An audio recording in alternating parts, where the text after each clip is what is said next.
Bueno, buenas tardes a todos y a todas. Eskerrik asko guztioi etortzeagatik y gracias también a todos aquellos que, como es habitual ya, nos siguen vía streaming. Nos reunimos en una nueva ocasión a disfrutar de un ciclo de conferencias organizado por el Ateneo Guipuzcoano, el primero de este curso académico 2021-2022. Agradecemos la generosidad y profesionalidad del Koldo Mitxelena y a todos sus integrantes que permiten, con las medidas sanitarias adoptadas, la posibilidad de reunión en torno a la cultura, nuestra mayor satisfacción. Oteiza, antes y después, pretende reconocer y dar a conocer más si cabe, en sus muchas facetas y valores, la extensa figura del escultor guipuzcoano. Como quizás sepan, el presente ciclo estará compuesto por 3 conferencias que analizan la etapa artística en Gaur, el componente místico-religioso de su obra y la repercusión de su trabajo en el desarrollo del arte contemporáneo. Todas ellas de la mano de grandes expertos en la vida y obra del gran artista del vacío y que podrán verse los siguientes martes del mes, días 21 y 28 de septiembre. En la jornada de hoy, Juan Pablo Huércanos nos hablará acerca de Oteiza y Gaur, ética y estética de lo colectivo. Juan Pablo es subdirector del Museo Oteiza, conservador de la colección Mendiburu Inda y trabaja como consultor de arte y comisario en el ámbito de lo escultórico y editorial. Es miembro de la Comisión de Adquisición de Obras Artísticas de Navarra y de la Comisión Asesora del Programa de Adquisiciones de Kutxa Fundazioa. Ha participado en proyectos artísticos con instituciones diversas como la Universidad del País Vasco, el Centro Huarte de Arte Contemporáneo, la Casa Encendida de Madrid, el Instituto Cervantes de París, la Universidad de Navarra, el Centro Cibeles, el Museo Bellas Artes de Bilbao y el Artium, entre otras. A su vez, es autor de numerosos escritos sobre artistas contemporáneos en monografías y revistas especializadas. Este mismo año ha comisariado la retrospectiva Mendiburu, Materia y Memoria en el Museo de Bellas Artes de Bilbao y ha publicado el libro Grupo Gaur, Arte y Construcción Colectiva 1965-1967, editado por el Museo Oteiza y Kutxa Fundazioa, que servirá en gran medida también para la conferencia que sigue. Solo apuntar que después de la charla, inmediatamente daremos pie a un breve coloquio para transmitir al conferenciante las dudas o comentarios que puedan tener. Muchas gracias, Eskerrik asko y Juan Pablo, todos le escuchamos. Arratsalde on guztioi. Buenas tardes, gracias por acompañarnos hoy, gracias al Ateneo por la invitación a participar en este ciclo, a su director Ángel García Ronda y a Juan Vic, muchas gracias. Bueno, la sesión de hoy la he concebido en 2 partes diferentes. Una primera que se centrará en el análisis del proyecto, de la investigación, recogida en la publicación que ha mencionado Juan, Grupo Gaur, Arte y Construcción Colectiva, que hemos editado a principio de año conjuntamente entre el Museo Oteiza y Kutxa Fundazioa, ¿no? Y la segunda parte será un recorrido visual a partir de una aportación esencial que también recoge el libro, que son los 2 reportajes fotográficos realizados por Arturo Delgado y Paco Marí, un legado documental que se encuentra depositado en Kutxateca y que hace una aportación visual importante para esta publicación, ¿no? El libro que hemos editado es un libro que tiene un poco un concepto de collage, es decir, que incluye, como hemos dicho, este análisis del proyecto Gaur, pero también incluye en su interior la edición de tanto el catálogo original de la exposición del Grupo Gaur de 1966 y del póster realizado a tal efecto, ¿no? Dos piezas que se encontraban descatalogadas y que nos parecían muy interesantes poder recuperar en esta publicación, 2 piezas que fueron diseñadas por Javier Usabiaga, que tenemos la suerte que nos acompañe hoy.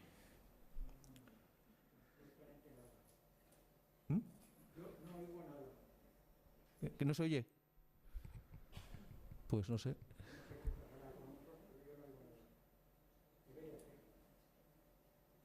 Pues vale, no lo sé. Me voy a acercar más el micro a ver si... Sí. Pues no lo sé, la verdad. ¿Me escuchas mejor ahora, Javier? ¿No? Pues... Bueno, lo que comentaba precisamente,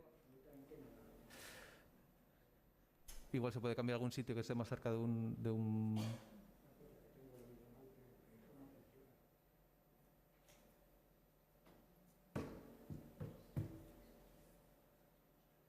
Bueno, continuamos.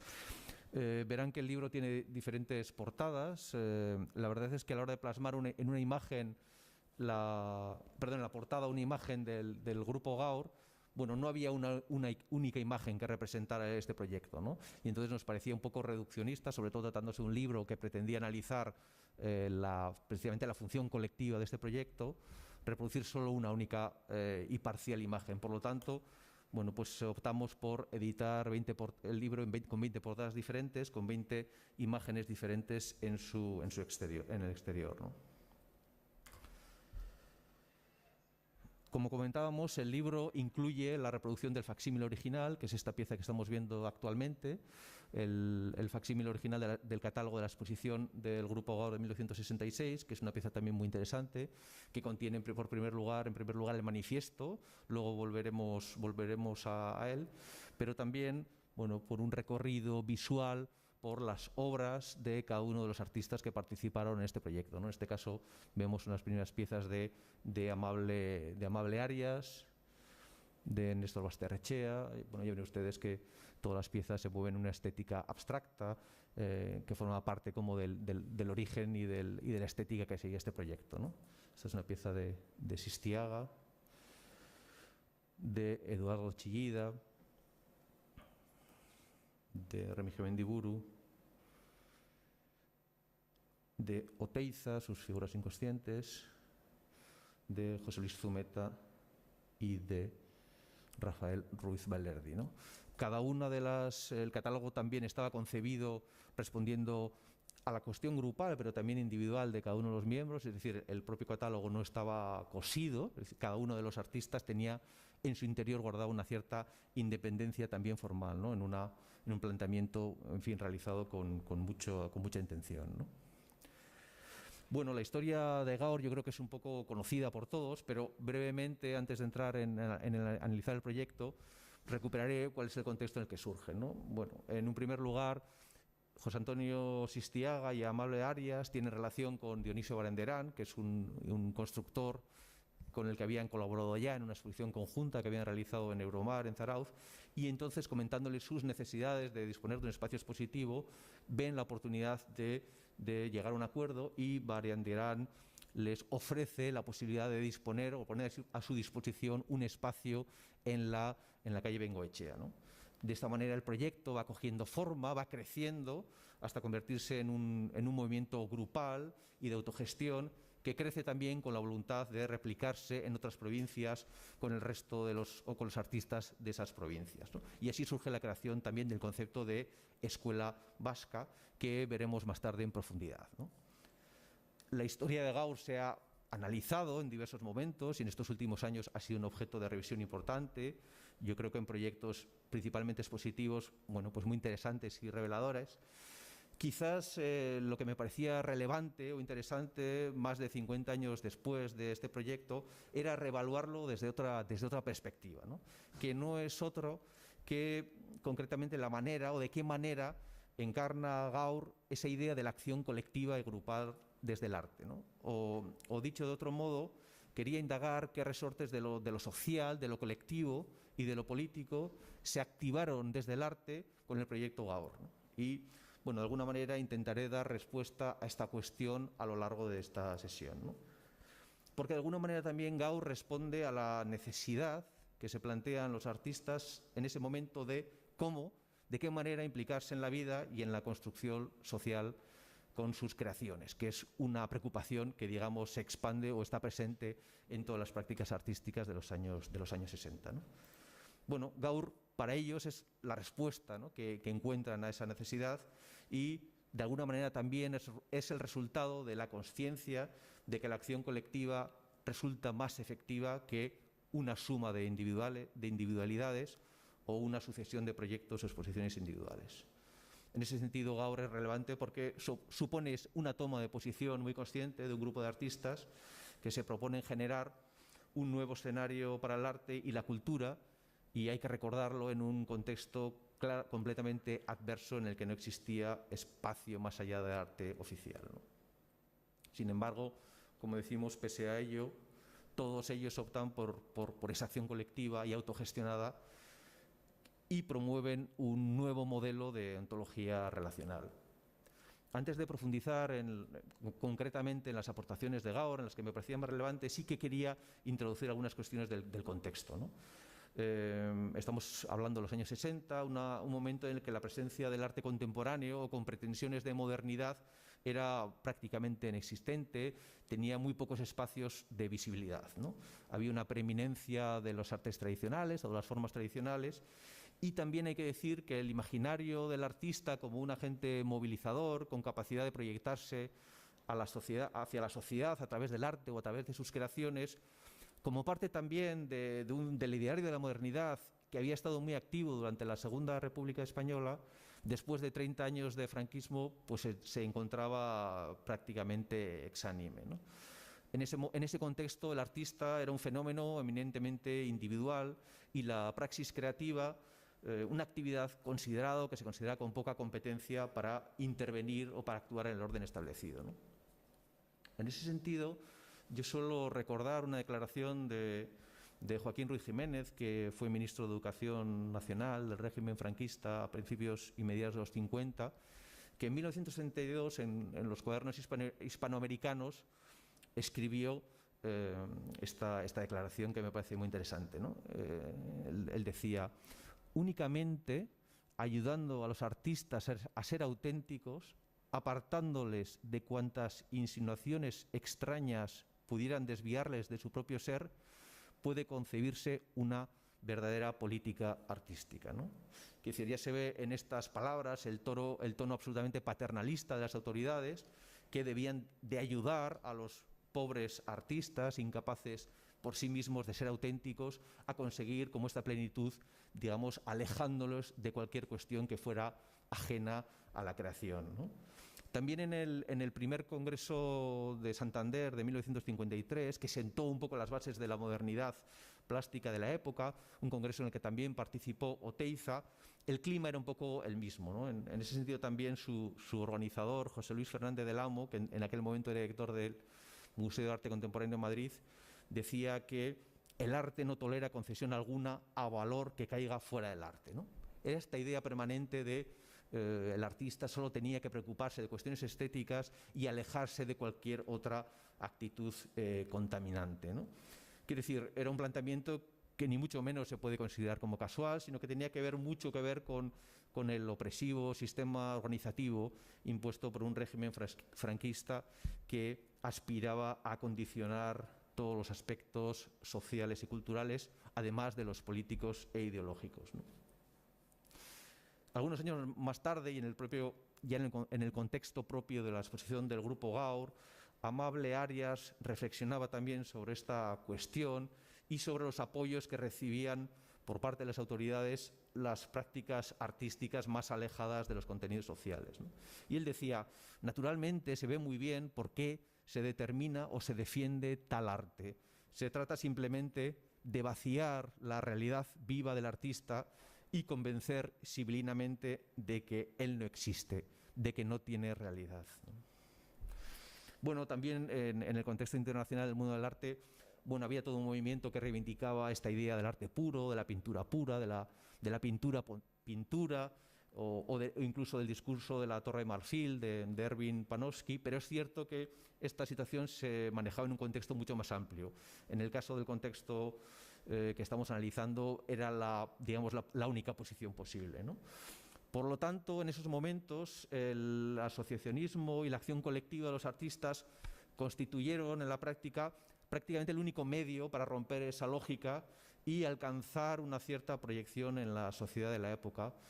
Por otro lado, también hay que decirlo, como muy alejada de los lenguajes y las claves estéticas propias del arte contemporáneo que defendían estos artistas, ¿no? Pero lo que estaba claro era que había un rechazo hacia lo colectivo, o más bien que lo colectivo era considerado como una amenaza. Hay que recordar también que, por ejemplo, Equipo 57, que era un grupo de artistas, fundado en ese momento, a finales de los 50, que defendían el arte colectivo y que incluso firmaban las obras colectivamente, fueron excluidos sistemáticamente de los certámenes artísticos organizados por las autoridades y de los certámenes internacionales, ¿no?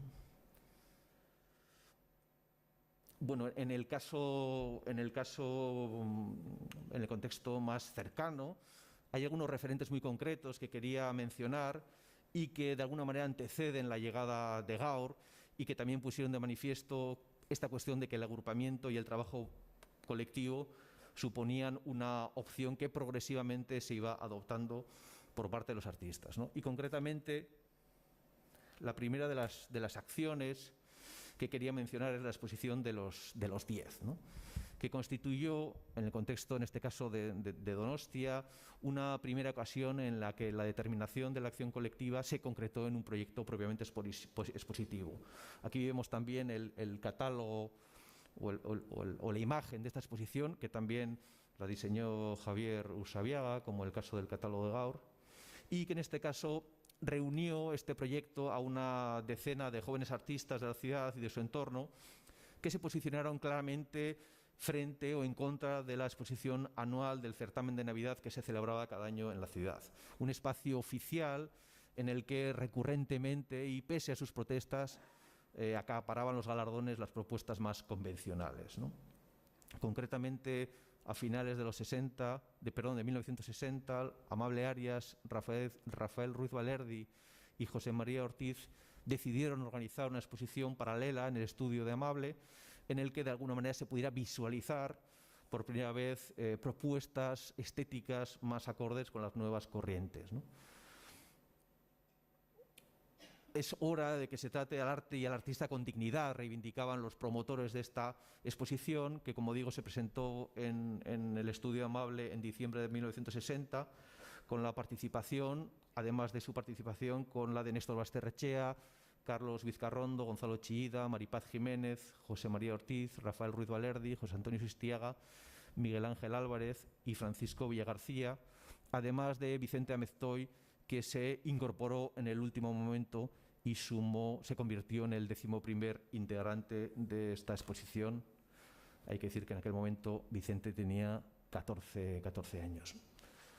Otro referente interesante que me gusta mucho mencionar es la exposición Espacios Vacíos que el propio Amable Arias realizó años después. Una exposición individual que se mostró en las salas municipales de la ciudad en 1963, en la que presentó diversos óleos y dibujos junto con 5 marcos vacíos. Esta acción fue considerada como un insulto por parte de la ciudadanía, que protestó enérgicamente y se generó un debate como muy intenso en la prensa, ¿no? Pero no solo eso, sino que también uno de los cuadros fue atacado, fue quemado, y otro fue sustraído en el transcurso de la exposición, si bien posteriormente fue devuelto, ¿no?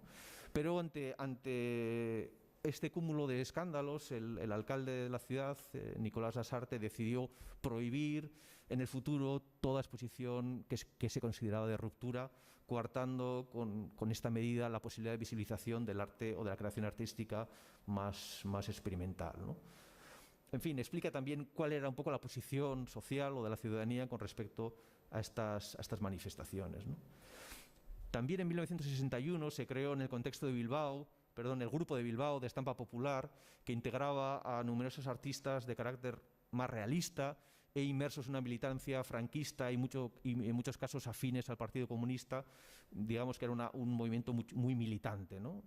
Ibarrola fue el cabeza visible de este grupo de autores, que después de abandonar su vinculación con Equipo 57 se adentró en una figuración que retrataba también el contexto industrial, el contexto obrero y minero del País Vasco, generando una iconografía áspera, ruda, que mostraba también una realidad que chocaba frontalmente con la imagen de sosiego, confort y progreso promovida desde los estamentos políticos, ¿no? Estampa Popular anticipó también la discusión acerca de la responsabilidad del artista y del arte como agente comprometido con la realidad de su entorno, y lo resolvió en este caso a su manera, es decir, a través de la adopción del realismo social que se convirtió en la estética oficial del grupo, bueno, pues como el único estilo posible para generar imaginarios comprometidos con la realidad, ¿no? Por otro lado, también resulta necesario mencionar la edición de Quousque Tandem, la obra, en fin, más importante o de mayor impacto de Jorge Oteiza, publicada en 1963. Aquí vemos 5 de sus ediciones, yo creo que vamos por la séptima. Un fenómeno, auténtico fenómeno de activación social y cultural y política de amplia influencia en la sociedad de la época, ¿no? Un libro absolutamente movilizador, un compendio de reflexiones estéticas, antropológicas, artísticas, culturales, sociales, políticas, en definitiva, que desde luego realizó una importante labor de dignificación en la estética propia de la cultura vasca, ¿no? En relación con Gaur, lo interesante quizás es que trajo consigo la reivindicación del papel del artista como un agente pleno con capacidad de activar órdenes supraestéticos y sociales, ¿no?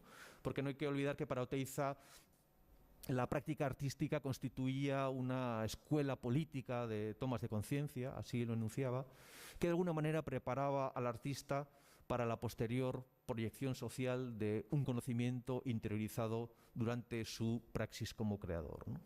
Esta consideración, claro, ampliaba notablemente la idea propia de lo que es un artista y expandía su presencia, ¿no? en la sociedad de ese momento, y supuso de facto una llamada general a la acción, al hacer, ¿no? Que tuvo mucho que ver, como digo, con lo que posteriormente ocurrió en Gaur. La posición de Oteiza en Quousque Tandem también fue muy importante o decisiva en la necesidad o en la posibilidad de realizar un proceso de resimbolización desde el arte contemporáneo de muchas de las expresiones procedentes de la cultura popular, ¿no? Muchos creadores de esa época, digamos, que practicaban las artes plásticas o que procedían de otras disciplinas, se adscribieron a ese proceso de redignificación de estas expresiones populares, entendiendo que debían salir del ámbito de la baja cultura a la que habían quedado relegadas, ¿no? Esta reivindicación de alguna manera enlaza con algunas de las preocupaciones de los movimientos de vanguardia de principios del siglo XX, en esa voluntad de recuperación de lo popular, pero en este caso tiene que ver con la necesidad de dar forma al retorno de un imaginario cultural propio que durante el franquismo había sido prácticamente abolido, ¿no? Y que en ese momento regresaba buscando nuevas formas y modelos en el que poder reencarnarse, ¿no? También Oteiza fue el principal promotor de una acción colectiva previa a Gaur, que fue la misión experimental de artistas vascos, fundada en 1964 en el entorno de la cooperativa Funcor y del proyecto de la Universidad Infantil Piloto de Elorrio, un proyecto pedagógico promovido junto con los artistas José Antonio Sistiaga y Esther Ferrer, ¿no?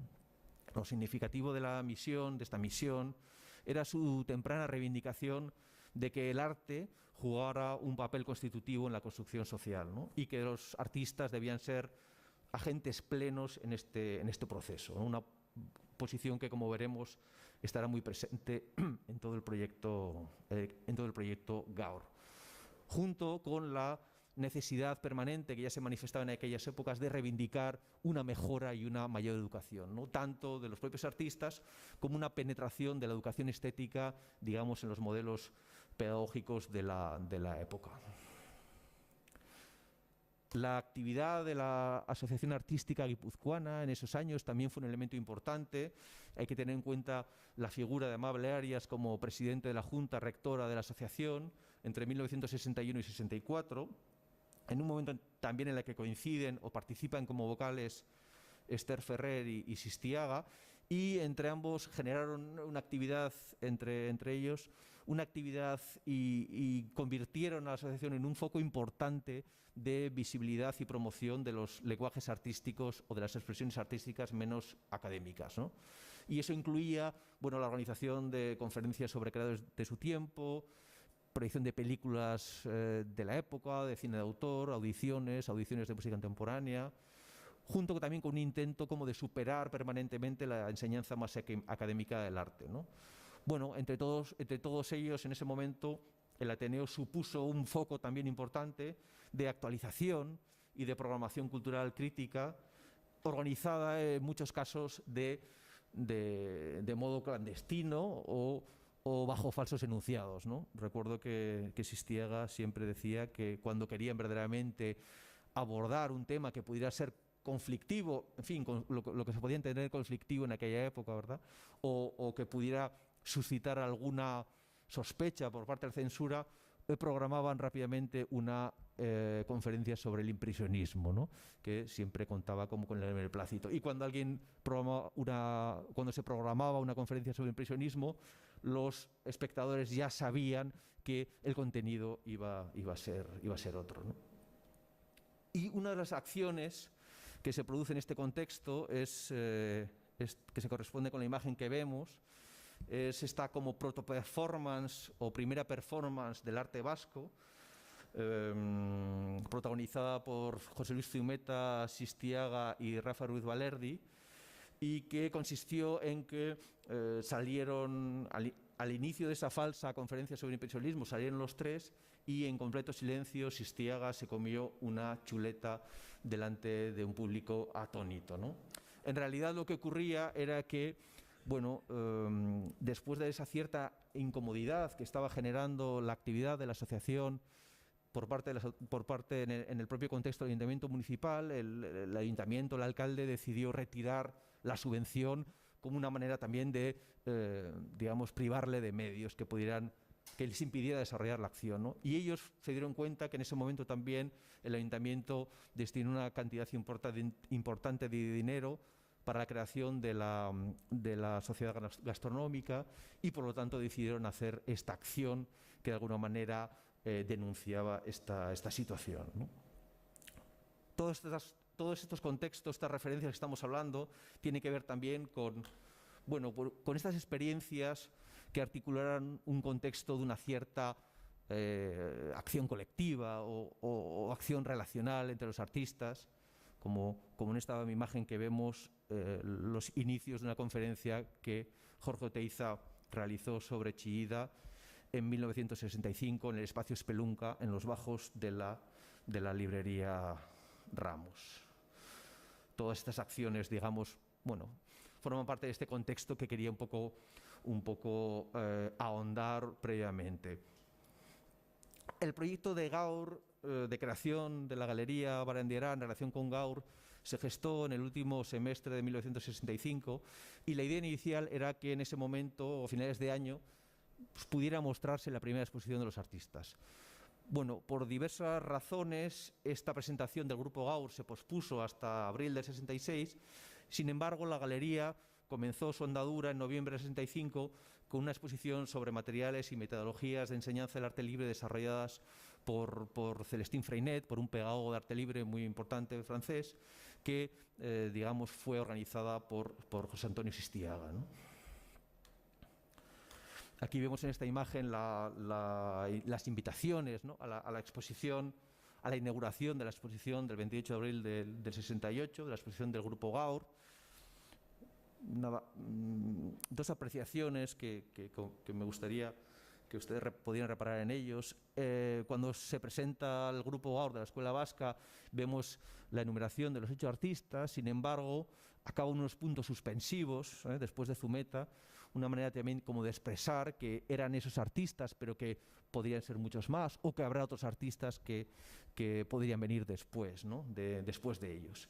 Y también se anuncia enfáticamente no solo la exposición de Gaur o la inauguración de la exposición, sino la fundación de la Escuela Vasca de Arte Contemporáneo, ¿no?, que también fue un elemento que claramente el día siguiente destacó la prensa de la época, como en este recorte de La Voz de España, ¿no?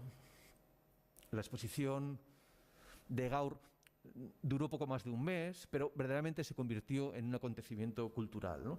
Y también hay que decir que dio pie a la organización de una serie muy larga de actividades entre 1966 y 67, un extenso programa itinerante de más de 70 actos, como pequeñas exposiciones, proyecciones, conferencias, coloquios en torno a arte contemporáneo, la educación, la música, el teatro, la danza, en fin, una labor yo creo que muy destacable y que también respondió a la voluntad de sacar o expandir estos conceptos, no solamente sacarlos de la propia ciudad y llevarlos también en un ambicioso plan de expansión del conocimiento por pequeños municipios de Guipúzcoa como Andoain, Aleguía, Mezqueta, Tolosa, Villabona, en fin, una cantidad de municipios extendiendo el territorio de expresión de la contemporaneidad hasta lugares en los que posiblemente nunca había habido una presencia de manifestaciones de ese tipo, ¿no?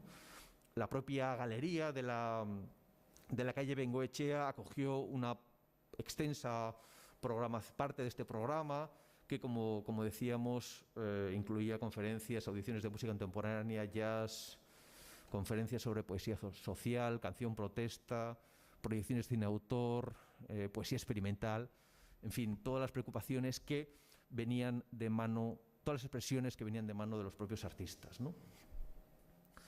En un plano más concreto, me gustaría destacar 5 aspectos de este proyecto que yo creo que justifican el interés de Gaur y que resultan de alguna manera de plena actualidad, ¿no?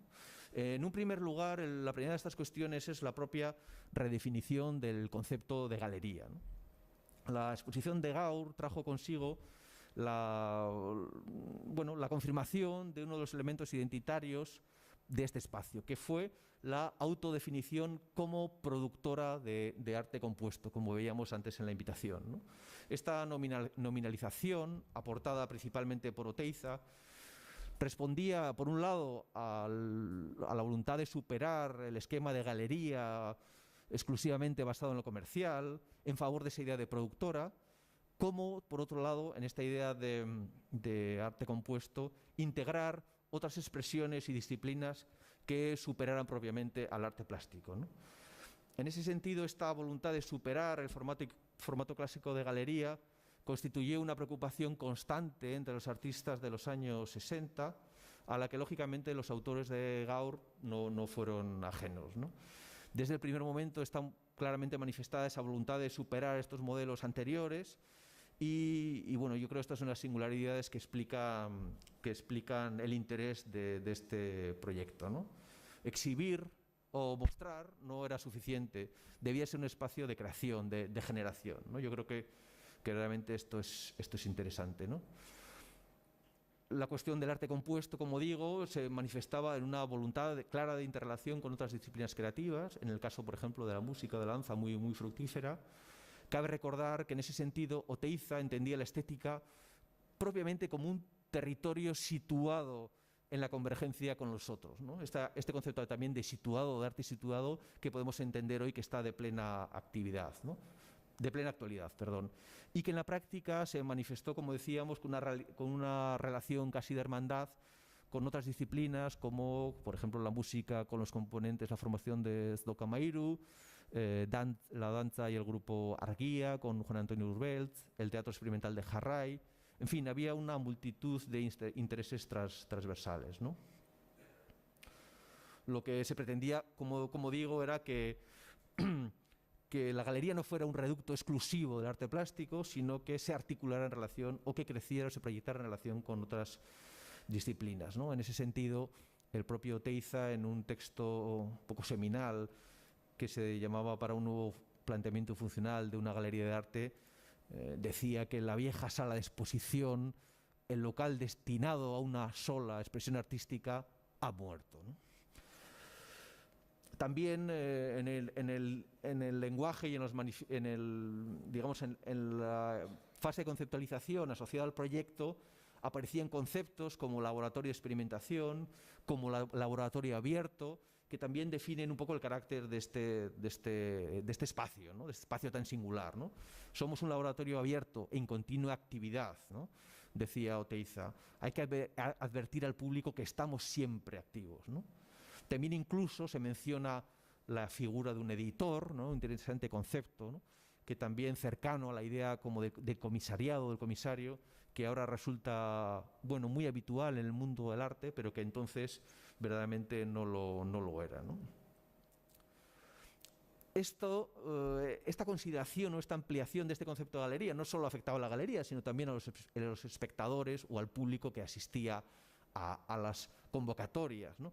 Quiero decir que además de intentar mantener una actividad continua con la voluntad de generar un referente en el tiempo, entendido no como una cuestión temporal, sino como una cuestión verdaderamente estructural y permanente, permitía, como digo, al público que pudiera interpretar diversos roles, ¿no?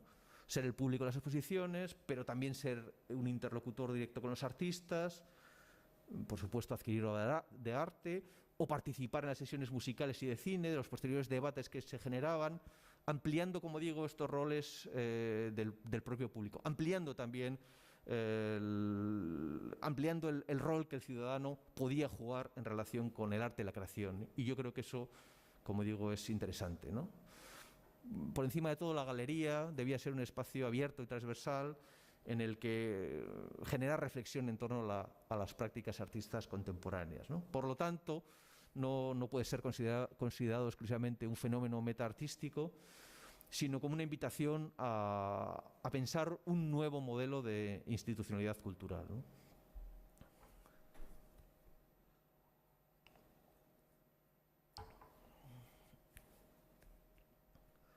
Otro elemento interesante en este proyecto era un poco su modelo organizativo y también la presencia de la autogestión, ¿no? Una de las cosas más sorprendentes que me ha ocurrido en el desarrollo de la investigación, ¿no?, de mi acercamiento a Gaur, es haberme encontrado con unos estatutos que suscriben los artistas que forman parte de Gaur y la propia galería, ¿no? Digamos que es una manera de definir claramente el proyecto y de clarificar la determinación social que tenía, ¿no? Y el papel que ambos elementos, tanto la galería como los artistas, debían jugar en su proyección hacia la comunidad, ¿no? En estos estatutos recogen cuestiones como esta idea de agrupar, como hemos visto, a diferentes artistas contemporáneos en sus diferentes facetas para llevar a cabo una labor de investigación y realización artística que debía servir de vehículo entre los artistas y el pueblo, ¿no?, dicen los estatutos, con el objetivo de llegar al mayor número de individuos posibles. Y luego dice, ambicionar llegar a la totalidad del conjunto social, ¿no?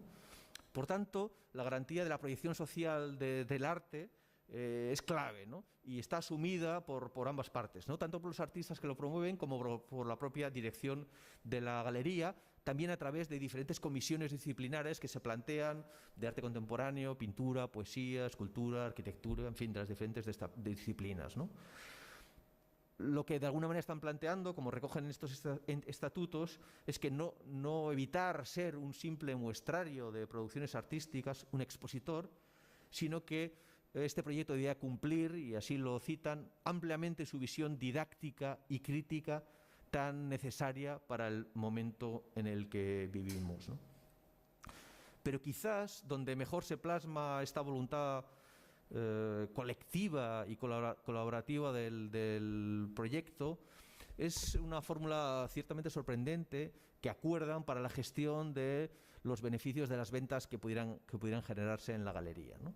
Además del el reparto parcial de las ventas de las galerías entre el autor de las obras que se pudieran vender y la galería, sí que los estatutos plantean la creación de un fondo común que se complete con un 25% de las ventas de las obras que deben de ser destinadas a las necesidades del colectivo. Es decir, que se plantean que no solo una venta o una acción comercial deba satisfacer las necesidades económicas de cada autor, sino también las del propio colectivo, ¿no?, con ese porcentaje que va destinado un poco a ese bien común, a una cierta, una caja de resistencia que les permitía también establecer una estrategia como de permanencia y de garantizar la posibilidad de que los creadores siguieran manteniendo su acción creativa, como digo, en el tiempo, ¿no? Y también, por ejemplo, otro elemento interesante es que la propia galería, durante su primer año de existencia, da una beca con una ayuda económica a Amable Arias para que pueda dedicarse a la creación, ¿no?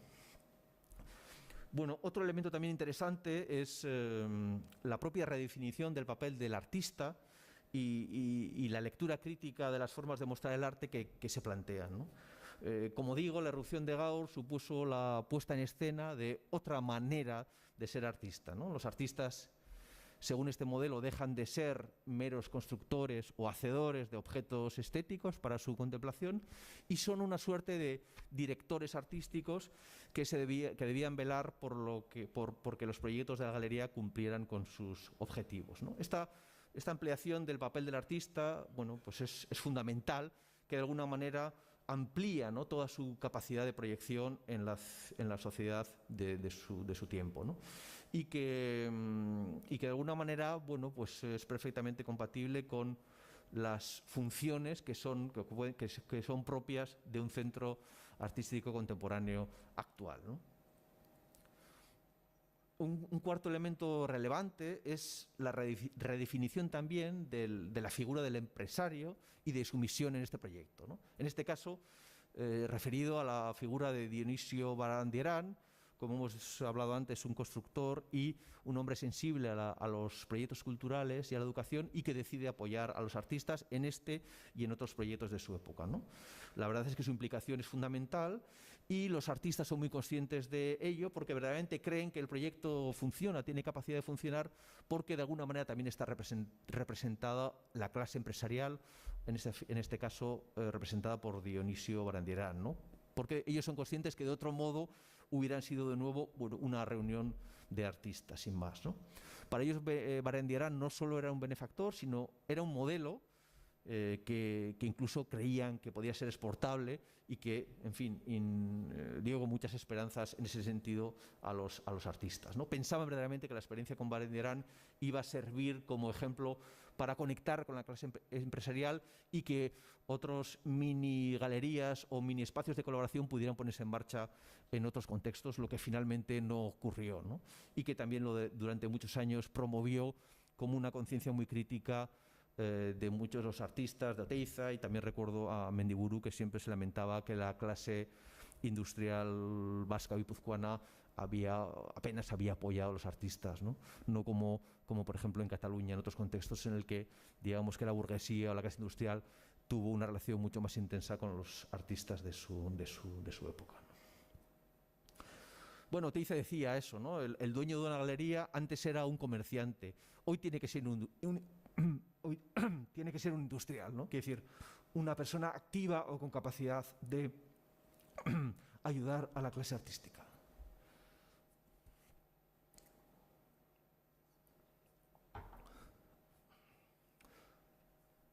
Bueno, el quinto elemento como significativo realmente de este proyecto es la declaración del manifiesto, ¿no? Del escrito que acompaña y que se incluye en el catálogo de Gaur, ¿no? Porque tenemos que pensar que la palabra política no solo se expresa, sino que se manifiesta, ¿no? Y de ahí la importancia radical, creo yo, en la constitución de los diferentes grupos de la presencia de sus correspondientes manifiestos, ¿no? Pronunciamientos germinadores de una realidad que lo cierto es que se estaba construyendo a la vez que se nombraba o que se convocaba a sus futuros participantes, ¿no? En ese sentido, el manifiesto de Gaur dice: todos sabemos ya quiénes somos, ¿no? Es una parte como que encabeza el manifiesto, pero es fácil intuir que en realidad, bueno, apenas se sabía quiénes eran, o más bien quiénes podían ser, ¿no? Porque hasta entonces esa posibilidad de identificación colectiva no se había producido, ni siquiera simbólicamente, ¿no? Había estado abolida.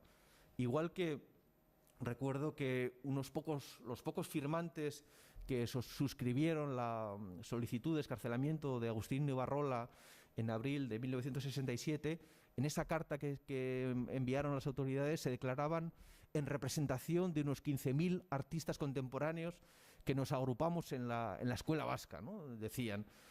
Ni remotamente sumaban ese número, pero su pronunciamiento manifestaba la voluntad y, lo que es más importante, la posibilidad de que fuera real, ¿no?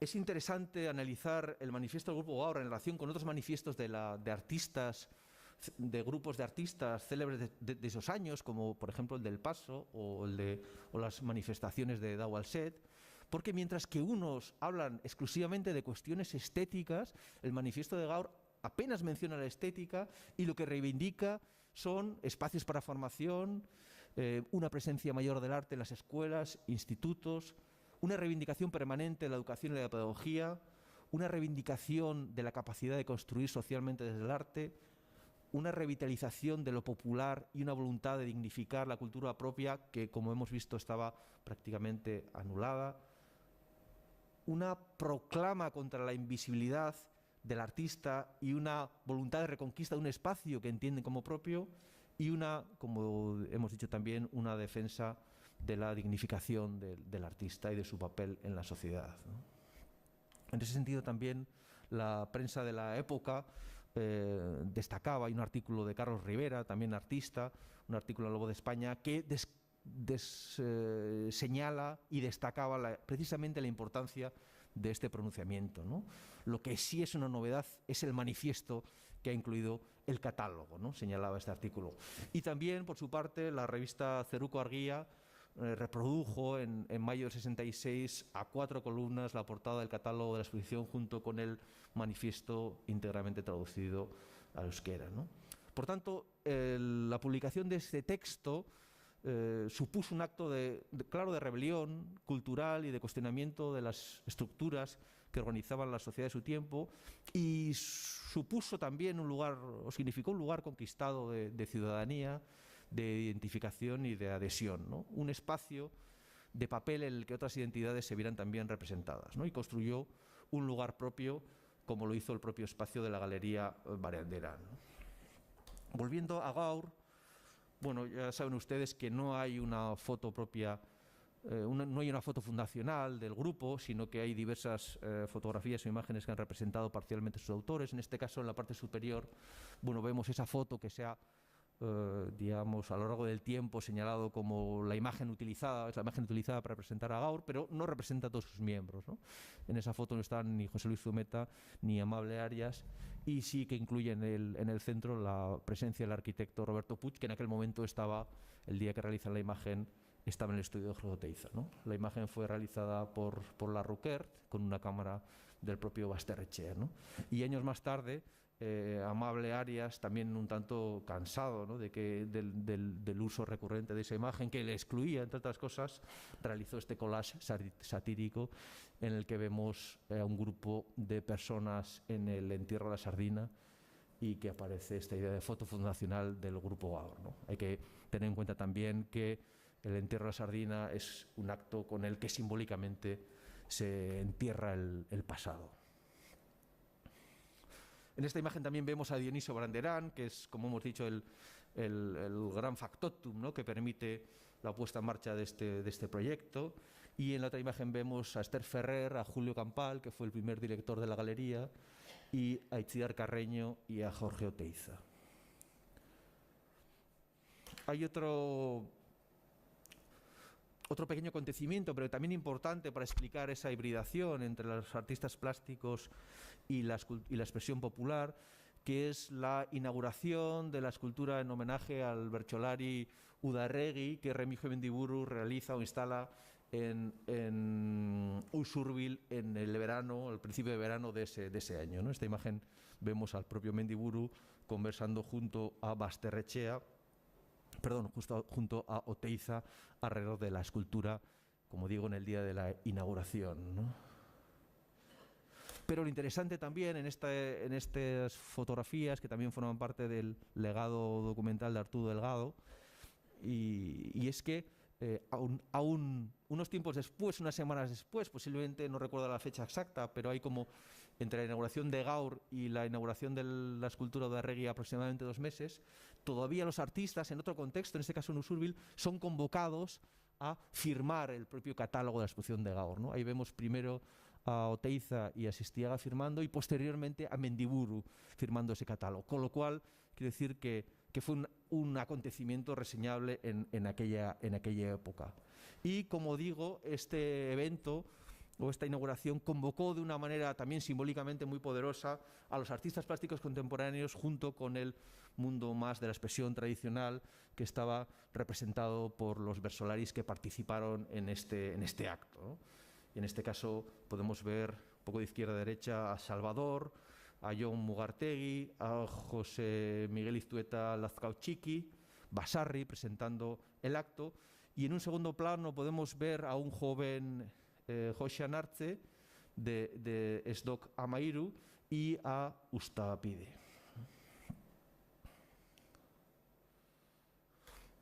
Esto es las portadas de los dos catálogos de las exposiciones del Grupo Gaur en Donostia, del Grupo Hemen y del Grupo Gaur en Bilbao, y de la portada del manifiesto del Grupo Orain en Vitoria, ¿no? Resulta también significativo como comparar los diferentes modos visuales en los que se presentan cada uno de los proyectos, ¿no? Por un lado, los artistas guipuzcoanos aparecen como sintetizados, esquematizados en unas imágenes muy contrastadas, que en realidad eran unos dibujos realizados por Javier Usabiaga a partir de fotografías de los autores, conformando como este universo de rostros, pero con una tipografía de palo seco, basada en formas geométricas muy básicas, que también remite, yo creo, como a las tipografías de vanguardia, ¿no? Por otro lado, por contra, la exposición de Bilbao evita los rostros de los artistas, incluso los nombres, y opta por una tipología, lo que se llama la tipografía vasca, ¿no? Que enfatiza esa idea de la procedencia de los artistas más que su proyecto estético, ¿no? Y en el último caso, los rostros, en el catálogo de Orain, los rostros de los retratados aparecen expresamente tapados, matizando, ¿no?, así la presentación visual de Gaur y enfatizando el peso de lo colectivo en un lenguaje visual mucho más transgresor frente a lo individual y singular, ¿no? Bueno, estos son los primeros, como hemos visto, la inauguración de Gaur servía también para la fundación, ¿no?, de la Escuela Vasca de Arte Contemporáneo. En fin, el proyecto de la Escuela Vasca es un proyecto muy extenso que merecería otra sesión casi monográfica, pero sí que quería traer esta estructura un poco organizativa que da cuenta también de esa pulsión colectiva que estaba detrás del proyecto. En este caso es una anotación de Oteiza que va asociando tanto diferentes disciplinas como diferentes territorios y repartiendo un poco las tareas ejecutivas en este como gran proyecto de acción colectiva y como digo, interdisciplinar o multidisciplinar, ¿no? El proyecto, la relación con la Galería Banderian finalmente se torció también por diversos avatares, pero me resultó también significativo de un poco la importancia o la significación que tuvo en aquel momento el hecho de que la separación de la galería que se produce por este distanciamiento que hemos mencionado entre los artistas de Gaur, los grupos Argia, Jarrai y SDOC Amairu, que en un momento dado deciden separarse de la galería y un poco abandonar seguir caminos diferentes, lo realizan con un anuncio en prensa, ¿no?, que también me pareció significativo y que es este que vemos aquí, ¿no? El libro también analiza un poco la transferencia del imaginario de los artistas de Gaur a otros órdenes, como hemos visto, a otras disciplinas, en este caso vinculadas a muchas de las portadas de los músicos de SDOC Amairu de aquellos años, cuya imagen gráfica, la imagen gráfica de SDOC Amairu la realizó Néstor Basterrechea a partir de la obra Txalaparta de Remigio Mendiburu, ¿no? Esa transferencia también de esa estética me parecía interesante. Aquí vemos el cartel de la película Malur con uno de la cabeza de apóstol en la portada, y a la derecha vemos uno de los carteles de un espectáculo de SDOC Amairu con la Txalaparta de Mendiburu convertida en imagen o en logo por Basterrechea, ¿no? Vemos también otras portadas, en este caso de una portada de un disco de Oscarbi, basada en un modelo de Oteiza y Basterrechea, de esa estructura como circular, y la presencia de una escultura de Oteiza, del Xempelar de Oteiza, en este libro de Anchón Valverde, en este disco de Anchón Valverde. También un cuadro de Ruiz Valerdi en un disco de Imanol. Por supuesto, la presencia de José Luis Zumeta, que fue uno de los grandes artistas que trabajó estrechamente con Miquel Laboa y diseñó muchas de sus portadas, y también algunos de los espectáculos en los que la BOA participó.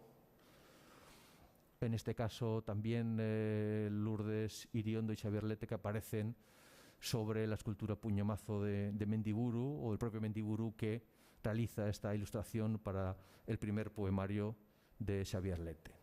Y en este caso Néstor Basterrechea, que diseña estas dos portadas de Benito Lerchundi.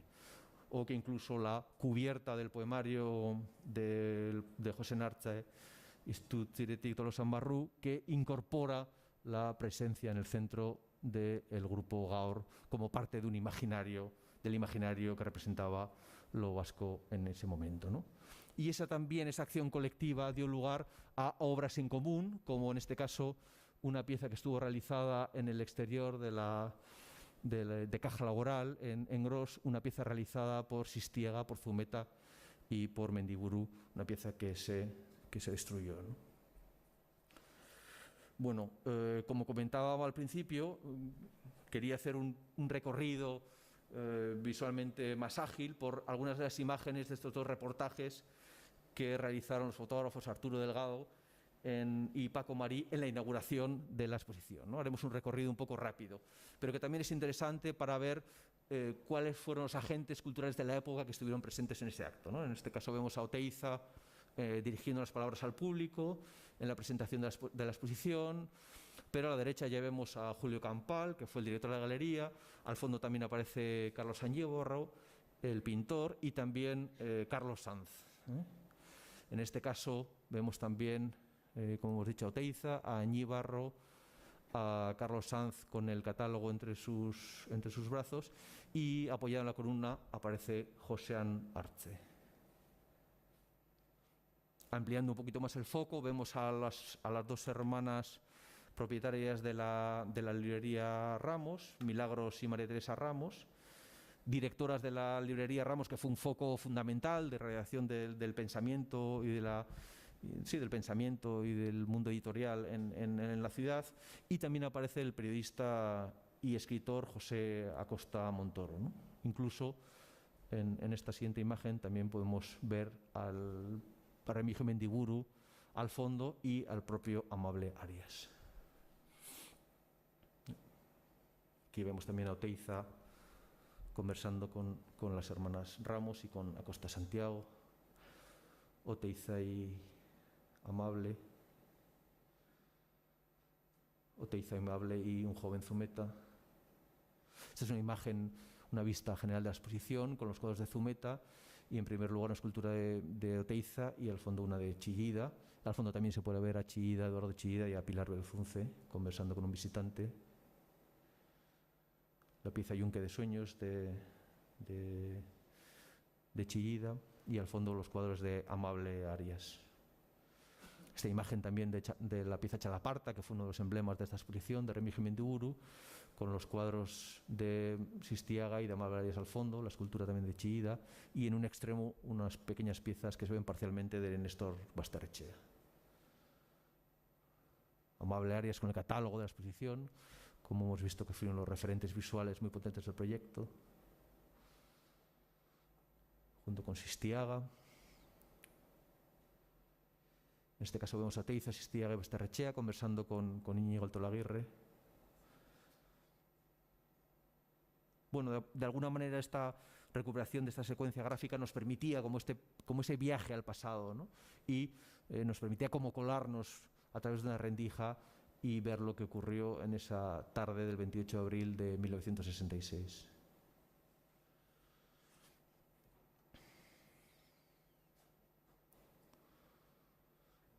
Aquí vemos también los artistas, Chillida al fondo, una imagen también de la exposición. A la izquierda, a la espalda, se ve a Dioniso Brandiarán, y también entre el público al escritor y periodista Santiago Izarna. Chillida también firmando uno de los catálogos a una visitante.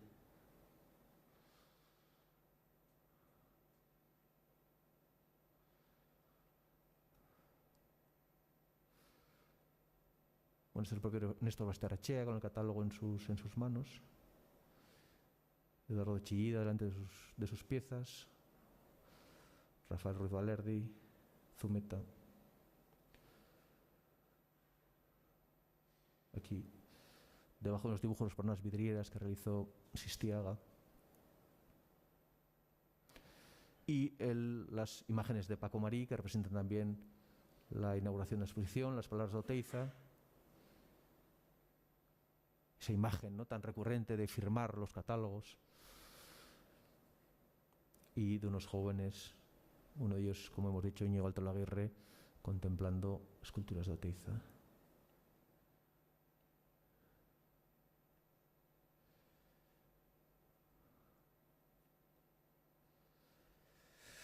Bien, bueno, pues este es un poco el recorrido visual y ya por cerrar y en definitiva, resumiendo un poco lo que hemos comentado y cerrando un poco esta sesión, ¿por qué es relevante o por qué me parecía relevante el proyecto de Gaur? Y bueno, de alguna manera lo he ido manifestando a lo largo de la sesión, pero fundamentalmente lo que entiendo que supone Gaur es un proyecto para colocar al arte contemporáneo como un medio vertebrador de una nueva manera de construcción social, con una capacidad para generar nuevos referentes, nuevos espejos en los que la sociedad pudiera mirarse y verse reconocido de otra manera, ¿no? Es una cuestión fundamental también este cambio del paradigma del sujeto individual por el sujeto colectivo dentro de la práctica artística, que me parece muy interesante, que abrió muchos caminos para el futuro y que de alguna manera bueno, lo que generó ese espacio de libertad y, como hemos dicho, de creación de nuevas identidades, ¿no? La identidad de poder ser diferente, ¿no?, que en aquel momento parecía imposible, ¿no? Y eso ocurrió a mucha gente, ¿no?, mucha gente que acudía a las actividades de Gaur, incluso a las exposiciones, que posiblemente no entendía esas expresiones de arte contemporáneo, pero que se identificaba con lo que allí ocurría, ¿no?, aunque fuera por oposición con lo que ocurría afuera, ¿no? Quiero decir que también que irrumpa una realidad nueva, yo creo que permitió a mucha gente descubrir que ya no pertenecía a la identidad oficial, ¿no?, por decirlo de alguna manera. Bueno, de alguna manera Gaur supuso, bueno, una rebelión frente a la voluntad de quienes aspiraban a dirigir la vida intelectual y cultural de la época, cuya máxima aspiración, como hemos comentado antes, era que no pasara nunca nada, ¿no?, que no se produjera ningún acontecimiento que pudiera poner en cuestión o que pudiera detener la ficción que estructuraba el orden social, ¿no?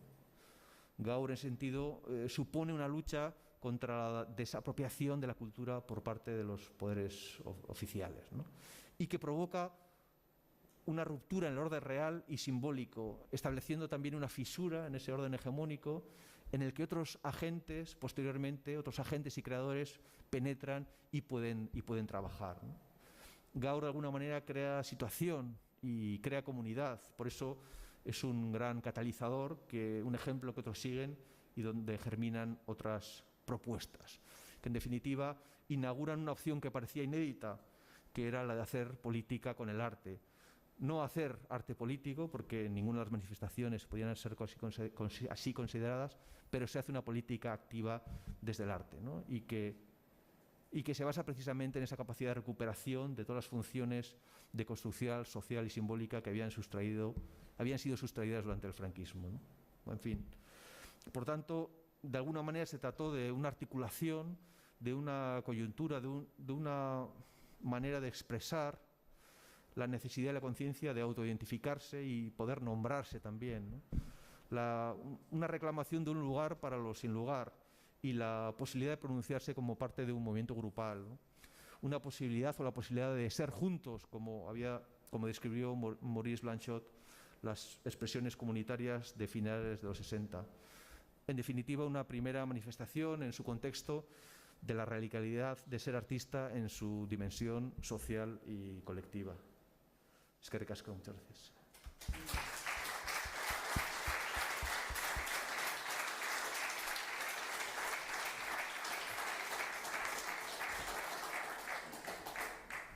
Bueno, desde luego, Juan Pablo, queríamos agradecerte tu intervención, porque ha permitido retratar, sin duda, pues este contexto de mediados de los 60 aquí en el País Vasco, en el ámbito escultórico, pictórico, artístico, y que va a servir de buena base y de principio a este ciclo de conferencias que seguirá los días siguientes, como sabéis son el 21 y el 28 de septiembre.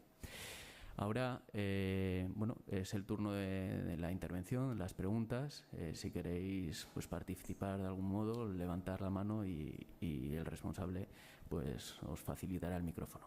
Gracias.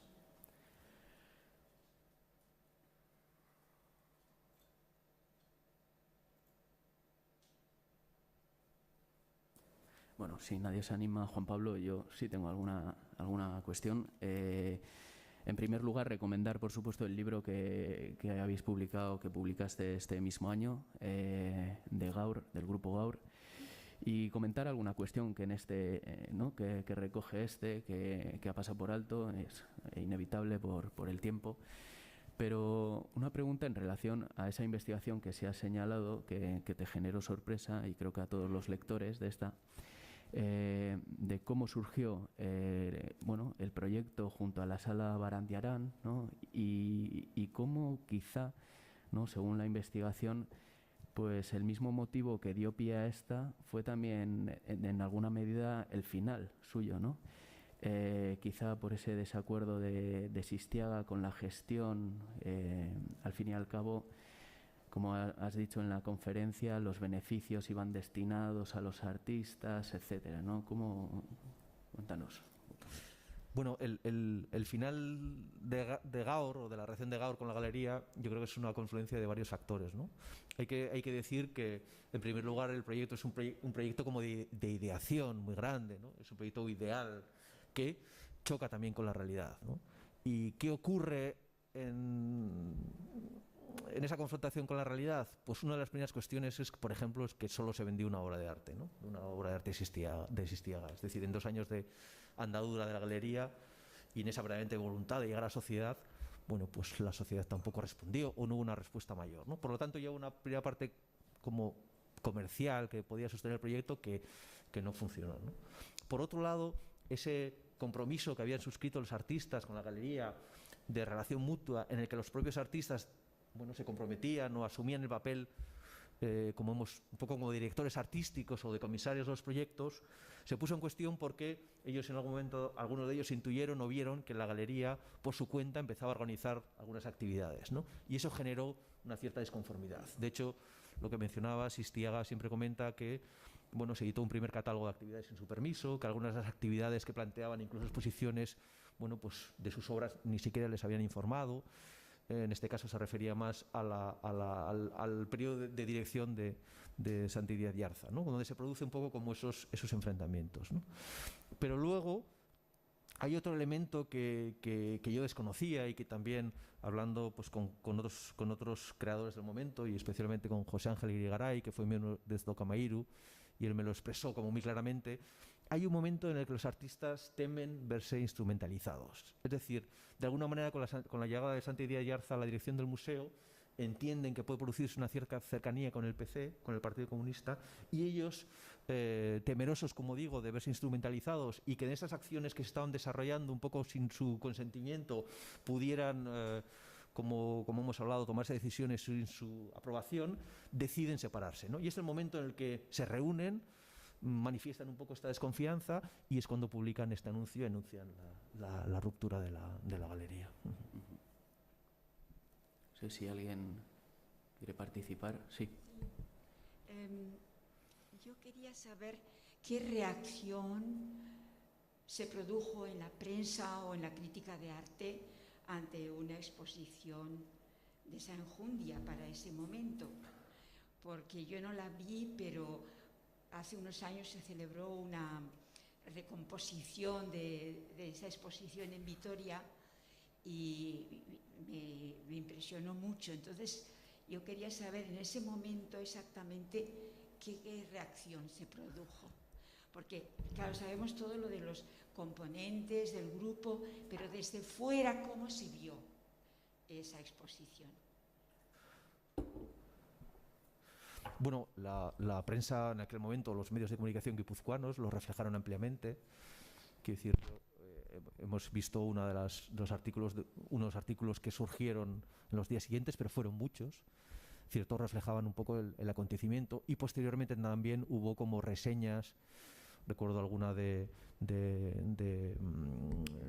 propio Valverde, o incluso de José Luis Berruezo, del dramaturgo, que reflexionaron, ¿no? y que verdaderamente contextualizaron la erupción de esta exposición como un verdadero acontecimiento. Pero es cierto que no trascendió del ámbito, digamos, local de la ciudad o de la provincia, ¿no? en ese momento. No hubo una trascendencia mayor. Con el tiempo, esta identificación de Gaur fue un elemento como identificador también de ese concepto de escuela vasca, y luego, bueno, pues de conceptos que surgieron posteriormente, como el de la escultura vasca, por ejemplo, ¿no? Pero en ese momento es cierto que la lectura fue bastante local, ¿eh? También es cierto que en ese momento tampoco ellos pretendían como es decir, que su foco, yo creo que estaba más centrado en impactar o en llegar a la sociedad de su entorno, ¿no? Porque sí que posteriormente sí que hay documentación, pero ya estoy hablando del 67, 68, incluso 69, como de proyectos de exposiciones de los artistas de Gaur en otros contextos, en contextos europeos, en Francia, incluso en algunos países de Centro Europa. Bueno, proyectos que no cristalizaron, pero que responden a una voluntad quizás un poco posterior también, ¿no? Como los años posteriores. Bien. Sí. Ahora, pues agradecer todo este recorrido que hemos tenido del Grupo Gaur, donde por mi parte pues yo lo he seguido por la prensa y algunas exposiciones de algunos, por ejemplo, recuerdo la de Sisteaga, Ruiz Valerdi y alguna más que no pensaré. Pero no obstante, por mi parte, quiero recomendar a los asistentes que pueden ver la pintura de este grupo en el Museo de San Telmo. Por lo menos una obra de cada uno ahí. Y que los martes, para las personas de mayores de 55 años, es gratis. Todos están muy preparados. Hay personas hay guías que están muy preparados, pero recuerdo uno que me pareció un poco más que los demás, sobre todo en la zona de pintura. Entonces, pues yo recomiendo lo que tenemos aquí en San Sebastián, el Museo de San Telmo. Muy bien. Sí, yo creo que hay un proyecto, claro, también en San Telmo. He dicho, bueno, si aquí tenemos todo ese grupo. Sí, bueno, yo creo que hay un proyecto, claro. Y la obra natural. Sí. De San Telmo, como de que la presencia del Grupo Gaur tenga una presencia importante en la colección, y en ese sentido pues han ido adquiriendo también obras concretamente en el Museo Teiza, al que yo pertenezco. Tenemos depositadas. No, me refiero que tenemos depositadas. No, me refería que tenemos depositadas obras de nuestra colección en el Museo San Telmo, ¿no? En esa voluntad como de representar las obras de este periodo. Y también recientemente han adquirido la obra Chalaparta, emblemática de Mendiburu, el Museo San Telmo. Es decir, que efectivamente, como usted dice, hay una presencia. Se puede visitar, claro, lógicamente, en directo las obras de esos artistas en el museo. Es fantástico, ¿eh? Sí, sí. Hay que felicitar. Gracias. Muy bien. Bueno, pues hay una intervención más, sí. Muchas gracias, Juan Pablo. Ha sido una conferencia muy bonita. Muchas gracias. Yo creo que no se ha dicho suficientemente, o no se ha hablado, no sé por qué, de la posible influencia que tuvo en la creación de Gaur el Dau al Set. Por su carácter identitario, catalán y vasco, no era el grupo equipo 57, por integrar también, además de los artistas plásticos, poesía, música, etc. ¿No crees que Gaur tiene algo que ver con que 10 años antes se creó en Barcelona el Dau al Set?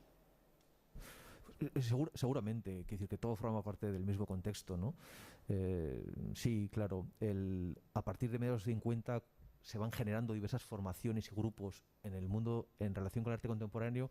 Hay aproximadamente entre mediados de los 50 y finales de los 60 como 70 grupos colectivos, o 60 colectivos artísticos en diversos lugares, ¿no? También en Madrid, en Almería, es decir, en muchas partes. Por un lado, con eso quiero decir que esa idea del grupo, del concepto grupo o de la asociación de artistas, digamos, era la manera en que los artistas tenían como de pronunciarse o proyectarse, como hemos visto, ¿no? Hay que ver también que el grupo Gaur tiene un carácter reactivo, y en el propio manifiesto lo dicen, ¿no? En una parte además que luego finalmente no se incluye, pero en un boceto previo dicen somos grupo Gaur de la Escuela Vasca porque no queremos que nos adscriban a la Escuela de Madrid u a otras escuelas, ¿no? Es decir, una manera de reaccionar, es decir, bueno, no podemos ser adscritos a otros, sino que nosotros somos nuestra propia escuela. Es cierto que con Dau al Set hay casi una diferencia de década, ¿no? De casi, como dices, de 10 años. Es decir, hay una temporalidad importante, pero digamos que son expresiones que forman parte como de esa época, o respuestas muy similares que los artistas dan en diferentes lugares, ¿no? Pero lo cierto y lo significativo también, y antes lo mencionaba en relación a Dau al Set o incluso al Paso, es que los planteamientos de unos, en este caso de Dau al Set y del Paso, se ciñen exclusivamente sobre lo estético, y el planteamiento de Gaur es que prácticamente utiliza la estética como un vehículo, ¿no?, de proyección social. Eso para mí es lo significativo y que lo que de alguna manera lo diferencia. Si uno revisa el manifiesto, lo compara, por ejemplo, el manifiesto del Paso, que es como muy extenso y explícito, es una defensa permanente de la idea de la abstracción, de la singularidad, de lo espiritual, de la estética como un mundo ensimismado, ¿no? Mientras que en Gaur, y en esto entiendo que tiene mucho que ver Oteiza, prácticamente la estética tiene una cuestión vehicular y es una manera como de proyectarse social y políticamente, ¿no? Esa es la significación.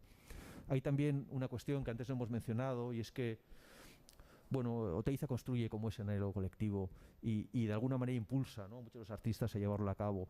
También a medida que eso se va destruyendo o que se va desintegrando, a eso Oteiza le genera como una gran desazón, ¿no? Porque el proyecto de artista de Oteiza a la Escuela Vasca suponía la creación de los grupos para finalmente acabar en una marcha común a Pamplona y la creación de una universidad de artistas vascos que él en aquel momento estaba digamos negociando, planteando con las autoridades de la época. Cuando empiezan a surgir los problemas y los grupos se dispersan, para él eso supone como una gran contrariedad e incluso se enfada, ¿no?, con muchos de los artistas, ¿no? Pero es cierto también que, claro, Oteiza, cuando está planteando esta acción en torno a la Escuela Vasca o al Grupo Gaur, prácticamente tiene 60 años y el gran desarrollo de su obra ya está realizado.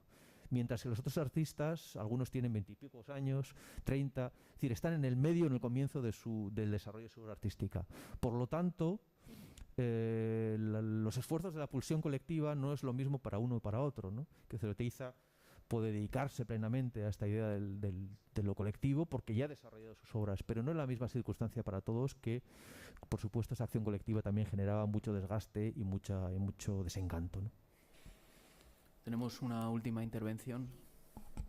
Me gustaría saber, o preguntarte, no sé exactamente, pero una persona que no sé si fue su tesis doctoral o si simplemente analizaba y escribía, la catedrática de arte Adelina Moya, yo sé, porque vivíamos al lado, que trabajó mucho sobre el Grupo Gaur y todo esto que has comentado tú. Sí, bueno, yo creo que Adelina también participó en un proyecto como revisión de los años 60, que fue muy importante, que se desarrolló en esta casa, en el Condo Michelena, y Adelina fue una de las participantes de ese proyecto. Sí, ella también ha trabajado mucho sobre este ámbito.